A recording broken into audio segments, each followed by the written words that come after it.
Thanks to my treatment, I can proudly say today that I have begun the process of taking control of my life. But folks, this is a long, long road to recovery. Well, to find out more about the challenges of life after rehab, let's bring in Dr. Shimi Kang, a frequent guest on our program, an author and addiction specialist. And so as you watched Rob Ford's statement today, what went through your mind?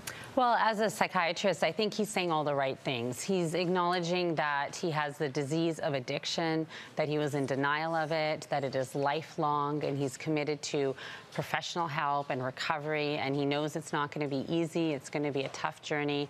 So he's really saying exactly what we would want to hear as a specialist. And, you know, we give you a tough assignment here. You're watching from thousands of kilometers away. Obviously don't know anything more about him than what we all saw. Was it believable to you? Can you even make that assessment from afar?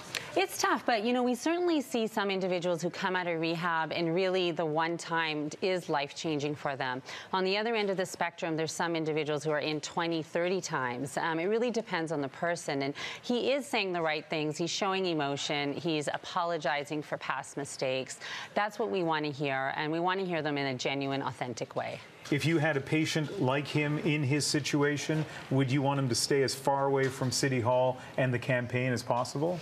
That's a tough one, because on one hand, I'm sure there's a lot of triggers there. I'm sure it's a stressful environment. I'm sure he has enemies or people who are looking to see him not do well. On the other hand, though, if this is a strong part of his identity, if he gets self-worth and a sense of gratitude or helping contribution, it could be a positive place. It really depends on how he balances it out, takes the good and leaves the bad to help himself. And again, as we try to assess this from afar, do you think, given what he said and the way he's acted, he's one of these people that if he takes the smallest stumble, then quickly that'll escalate into the life he had before? It's possible. I mean, the disease of addiction on one hand is very devastating, and a simple trigger can really restart the spiral downhill. His brain is primed, and we know that cravings can come out of the blue and may not even be from a drink, but it could be a thought, it could be a happy day, it could be a sunny day or a cloudy day.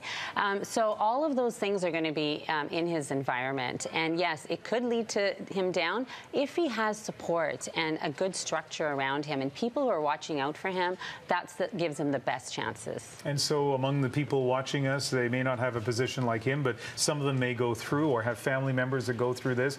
Besides having lots of support, what other advice would you have for those people? Some basics, really recognizing that he's in a place of biological dysregulation, coming back to balance. So regular routine sleep, healthy diet, lots of supports, and learning new coping strategies. So whether they're internal, how do I deal with anger or sadness or depression, but also how do I deal in a social situation with someone who may say something I don't like, and not being able to turn to drugs and alcohol now. It's a whole new lens of living. So knowing those strategies and implementing them are two different things. Now's the time for implementation. Well, you're an addiction specialist, a psychiatrist, and now the author of the #1 bestseller as well. Thank you. Thank you very much.